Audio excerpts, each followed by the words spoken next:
I was going to marry this dude at any cost. The plan I had for myself, I thought, I'll get married at 21, 22, but latest 25. This thing is a blessing. Yeah. I don't want you to be fixated on the blessing. I want you to be fixated on the blesser.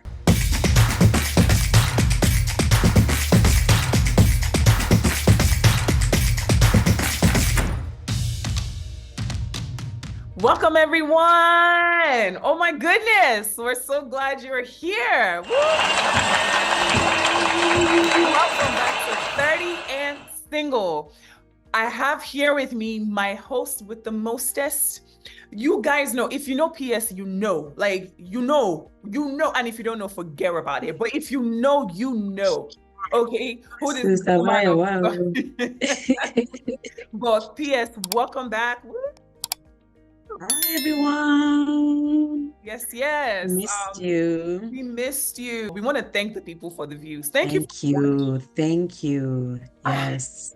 Thank you for the love. Thank you for following us on Instagram, like our own separate page. We see those numbers are growing, they're climbing. If you don't know, follow us at 30 and Single YAYA, YAYA at the very end. Please continue asking us questions, sending us things that you want us to discuss. Because of what you've said to us, this is why we're having this segment today. I think in the community that we belong to, we're obviously American, but we're also like African, like our parents are African. There's a way people from the community that we come from, they thrive in secrecy. There's a way people go through things, and people never know really because they're quiet about it. And some of the comments that we saw were things like, thank you for sharing. Like, how are you able to do that? And so I want to thank PS for that. She's always been that kind of person. If you know her, you know what you get with her is what you get. Finish. So we want to say thank you. Thank you for doing that. You know, PS told her story last episode. And today, most of y'all have been asking about me. It's a two-way street, honey. It's a two-way. So we want to know where you're coming from, YAYA. We want to know your story. I know the story. My story started very similar to Pastor Shola, where I was raised in this Bible-believing church, Redeemed Christian Church of God, period, poo. Daughter of a pastor. I just kind of knew from a young age. I remember about 13 or 14 was when I just became aware of this concept of marriage. You know, we saw some couples who had terrible marriages. We saw some couples who had great marriages. And I made up my mind at that age that whatever those people who were winning at marriage did, I knew I wanted to be that. I knew I wanted to marry the right person. Even at a young age, I knew it took marrying the wrong person to destabilize your life.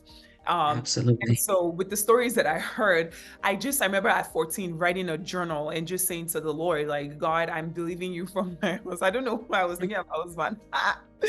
I'm 14, but I just at that young age, I was so aware and I wanted the man that God had for me. And I think that really shaped me. That experience really shaped me because mine was quite different. And what I think about my experience with me being aware that there was a God who loved me, with me being aware that he had someone perfect for me, what it did was it actually put me on the straight and narrow. If I want to put that. There's a way that the way I describe this with my girls is when you know where you're going, there's a way you walk. Like if I was walking, I'm just trying to give an example. I live in Atlanta, right? If you're walking from here to downtown, there's a way you start walking well because it's a long journey. But if I was going to my neighborhood Walmart, I can chill, I can watch movies, I can just relax because the journey is not long. So I just kind of knew that marriage was a journey. And because God made me so aware, I just kind of stayed on the straight and narrow. Funny enough, 14 was very pivotal for me because I also made the decision that I was going to stay pure, sexually pure. I remember that was back then in public schools, y'all. They allowed the Christian group to come into school. Now I'm like, how did that happen? But it marked me. But they allowed the Christian group to come into school during PE. They started talking to us about Jesus and staying sexually pure. And they gave us a paper and they told us to write on this date. And this was like 2004, y'all. I think it was 2004? No, sorry, just 2006. I was in high school 2006, ninth grade 2006. And they made us write, one that they made us, they asked us if we would. And I was just like, yeah, this works for me. And they told us to give it to our parents, our spiritual authorities, and they should keep it for us until the day we got married. And so that just kind of really marked me. Anyways, had a lot of, male attention, Yes, it was around nothing serious. But I got to 22, did my youth service. A lot asked me to do my youth services after college. I also said no to a lot of guys in school through African Student Union, and the all the gist. But I was just like, no, I'm waiting for the one. And I remember I had a girls' Bible study, and I would talk to my friends about staying sexually. I carried that thing on my head, or sexual Your purity. head. Wow. Like, Wow. and I would tell them, like, we had Asians in the group, we had so many people, and I'm like, no, God will. And I had the wrong, this is why I'm saying this, because I actually had the wrong mindset of what I'm about to tell you. So I would tell them things like, if you stayed sexually pure, God rewards quote unquote good girls with putting them in the first line for marriage. So we saw, I literally was like, watch out, just watch God. Like, we didn't have boyfriends that when we're not locking lips at 15 in the lockers, like we were like, no, God, this is the way. And we were like, no, God will reward us. And when the new crop of girls were getting married at 21, 22, just right after, like, yeah, we'll be the first ones because honored God. So there was a way that I thought about purity as very transactional. I thought if I scratch God's back, he'll scratch my back and reward me with XYZ. And it didn't happen. And so 22 came, and I got to the age of 23, 24, and that was when so for me, my story is a little weird because I never dated anyone officially. Like, nobody, me, I don't, have you seen that meme? I have no ex. I have no ex. Wow. I have no ex. But hold on with the story. I have no ex, but I was actually engaged. And the engagement that I got into was just, we were friends, and it was just, you need to marry me. And it was like, oh, okay. So we asked our spiritual authorities and so on and so forth. And I kind of got to the age of 25, and we had picked our wedding date at that age. I was supposed to get married December 23, 2017. And I was like, oh, I am on track, because it was the plan I had for myself. I thought, I'll get married at 21, 22, but let's 25. And it seemed like God was blessing my plans. But towards the end of December, towards the end of 2017, the long and short is everything just went, everything imploded. I don't want to say the Lord threw a bomb in the middle of all my plans. I mean, when everything was done, quote unquote, guess what? People still flew in from UK. Right. That didn't take place. It was really wild. People flew in from Niger, my family members. God bless my family. I love y'all. But so it basically happened, and it was horrific. Like, it was probably one of the most traumatic things I ever went through, because those guys couldn't even, especially the guys from Niger, could not even move their ticket. It's not like it wasn't like a system where they could, oh, okay, then let's just go in 6 months. They had to go, or they were gonna lose all that money. So they came, my family members spoke to me, prayed over me. We laughed, we ate all the jollof rice. It was like we just had a wedding without a groom, quote unquote. A groom. It was, oh my God. It was really traumatic, but God really helped me. I remember I went back to the Lord, and I was just like, no, I'm missing something. I was humble enough to know, God, is not you, right? Like, in the two of us, I pick me. In the two of us, who is the liar? I pick me. In the two of us, who is inconsistent? I pick me. I just thought, no, I'm actually missing something. And so the Lord spoke words of confirmation. The Lord really helped me, affirmed me. And from what I can tell you during that season, the only thing that the Lord told me was, focus on me. And this is why I preach this thing with all of my life. The Lord was like, forget. And the Lord was telling me about how marriage was an idol in my heart. He was like, what is a 14-year-old thinking about? My God. You should have been playing with kids. You should have been brushing your hair. Why were you, like, marriage? I became so scared of missing the right person that I focused on it. I'm telling you, I used to write letters to my husband for years. I had journals every day of my life.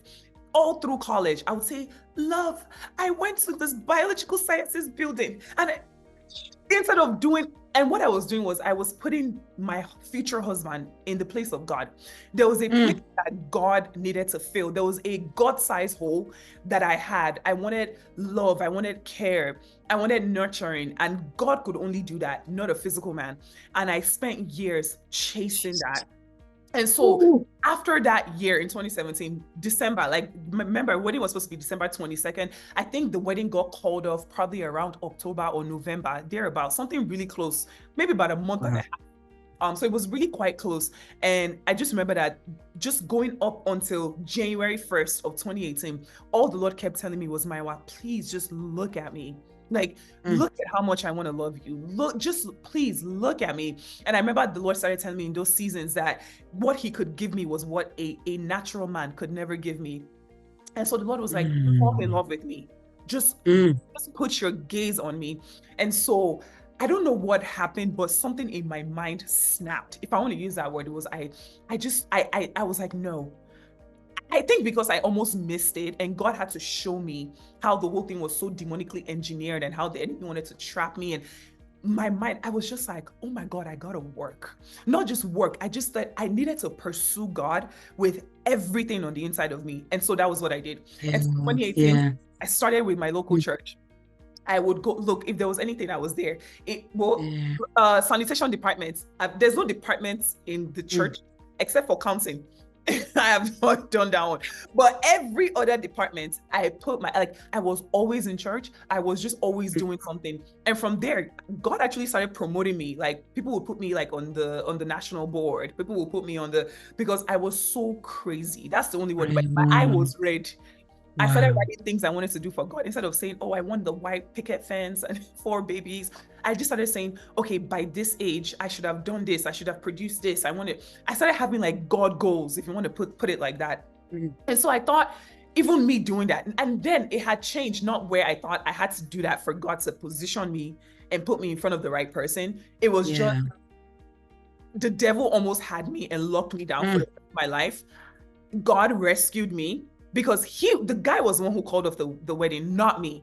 So I was still going to marry. Let me tell you. So wait, so did what? Oh.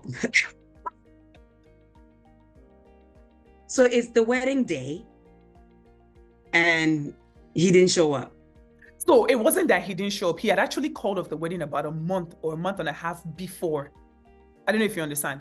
So the wedding was supposed to be December 23, 2017. And I think the wedding got called off somewhere around the end of October.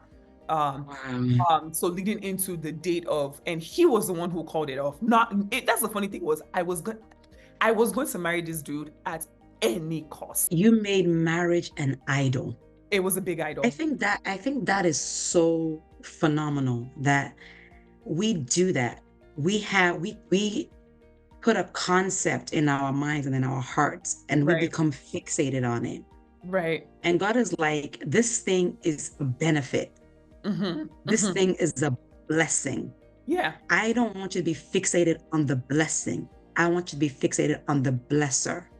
Ooh. And so we fix our mind on that thing that God is like, I'm giving this. Listen, you're already blessed. I've already made everything available for you. All I want you to do is love me. Right. It's like, it reminds me of that episode on Grey's Anatomy when she's like, choose me, love me, pick me. That's what God is saying. God is like, choose me, pick me, love me. And listen, I'm going to take care of you. You're going to be fine. You're going to be settled. You're going to be good. Right. Just pick me. In line with what you said, I think girls today, and it takes humility to sit and actually assess yourself. I remember David saying, search me, Lord. Like, weigh my heart, weigh my heart. There's a way we don't even know ourselves. We carry those thoughts. And I don't think if anybody had asked me, I would say no. Like I would have admitted at that time with the knowledge that I had that was actually what I was pursuing. But no, there's a place we come into our singleness journey that we actually have to inquire. Like, Lord, what is actually going on? What do you want from me? Because it's a journey for something. God isn't punishing us, by the way. That's not God. But at the end of the day, even with what the enemy tries to work wicked, God needs to turn it for good. But there's a way you sit with yourself and actually say, like, Lord, I actually need you to tell me what exactly is going on. I know for me, marriage was the end all be all. If you ask, like, bring one of my best friends, Obiamaka will be the best person to say this. She'll be like, no, you always wanted marriage. Like we're talking about children and marriage, and like you weren't even talking about your career. It was like, man, I'm gonna do, like, which made no sense. It was actually an idol. And that's the thing with idols. There are things in our heart, there are thoughts that we nurse, that we grow. Right. That we honor. More than the Lord. But I want to encourage you to search, like spend time with the Lord and ask him. So anyways, fast forward into 2018, I just kind of pursued the Lord, fell in love with him, and just right about then I started getting marriage proposals. This is where I came into something that I didn't understand. The Lord was like, no. Everybody was no. Like there was no single guy that the Lord told me a yes to except my husband. And I'm telling you, I went through a lot of, like, it was a lot of male attention, it was a lot of proposals. Oh my God, everybody got a no. Do you want to share that thing that you did? And we're going to end this episode right here. Yes. Thank you so very much, Pastor Shola. I want to thank you. Thank you, Stamayawa. Thank you, our friends and family, this 30 and single gang. Thank you so much for watching. Thank you for the comments. Oh my God, we feel so much. We feel flooded. Love. Have comments. We want to see it. If you have questions for PS or for myself, drop it in the comments. If you're not shy, if not, send us the DM like you did before. We would love to hear from you so we can tailor this to fit you, right? Until next time. Bye guys. See ya.